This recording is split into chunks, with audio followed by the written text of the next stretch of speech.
What is up guys? Sam Rex. Kung hindi ka pa nakasubscribe dito sa channel ko, ay mag-subscribe ka na at i-ring mo na rin yung bell button para palagi kang updated sa mga vlog ko pa at sa marami pa natin gagawin. At yun na nga, for today's video.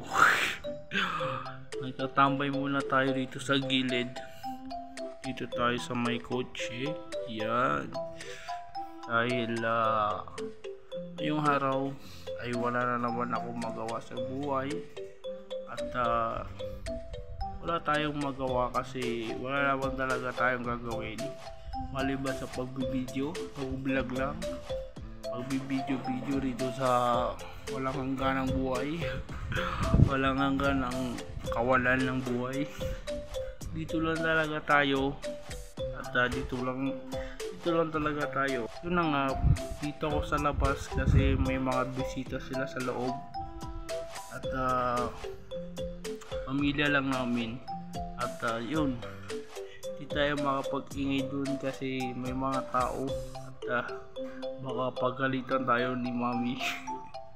Nag-vlog ako dun sa loob tapos baka hindi nyo pa ako marinig kasi maingay nga. Alam mo niyo yung mga matatanda at pag nag-usap-usap may tawanan ay baka hindi nyo ko marinig. Yun na nga ay for today's video.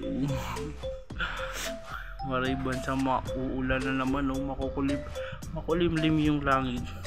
Yan, makulimlim kasi yung langit ngayon kasi uulan at medyo naghahangin-hangin na rin. Ito kasi andito sa Marawi, malamig dito kahit papalo at may hangin. Ang tendency na may hangin is uulan na naman ng malakas kasi makulimlim na naman at ngayong araw ano bang gagawin? Wala akong alam kung anong gagawin natin ngayon. Hindi ko alam pero ano bang gagawin natin ngayon kasi wala akong magawa talaga. Sana po ay supportahan nyo na lang ako at para may magawa pa tayong kakaibang vlog sa darating na ibang araw at ibang oras. Subscribe kayo sa channel ko at i-ring nyo na yung bell button para palagi kang updated kayo. At lang guys talaga kasi sana ma-reach na natin yung 1k subscriber. Excited na ako dyan na ma-reach natin yan. Araw-araw lang tayo talaga nag-vlog, nag-upload. Hindi ko lang talaga sure pero noon nag-vlog talaga ako, nakwento ko na yun at nag-vlog ako noon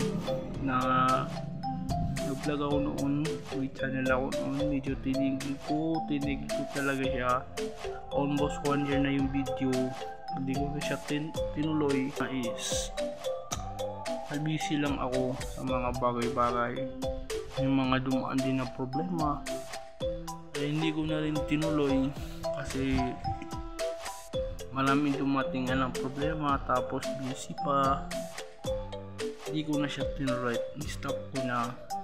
Simula noon lahat na di ko na alam, di ko na dadugtukan sa loob ng mahigit 1 year at nagkapatong-patong na lahat. Kaya ayun, sabay pa nang naghahanap ako ng work noon at may nahanap akong work pero hindi nag-work. Ibig sabihin ang ibig ko sabihin sa hindi nag-work is hindi nag-work lahat. Kasi may nakita lang ako na pwedeng pag-applyan pero hindi tayo pinalad na magtrabaho. Hindi tayo pinalad sa trabaho yun pero kung bakit nyo ako nakikita ngayon nag-vlog kasi dahil wala talaga, nagkamalas-malas na ako sa loob ng 1 year. Nagtrabaho lang ako, nag-apply, wala apply. Pero yung mga kaibigan ko na nagsasabi na mag-vlog ka, mag-video ka, At malay nyo din, di ba? Hindi ko rin alam, marami din mga kamag-anak ko na mag-vlog ka, mag-video ka, ganyan. Pero hindi ko lang alam, hindi ko sure kung mag-work ba to lahat. Kaya supportahan nyo na lang ako, mag-subscribe ka dito sa channel ko, ring mo na rin yung bell para palagi kayong updated. Maraming salamat. Samrex, peace out.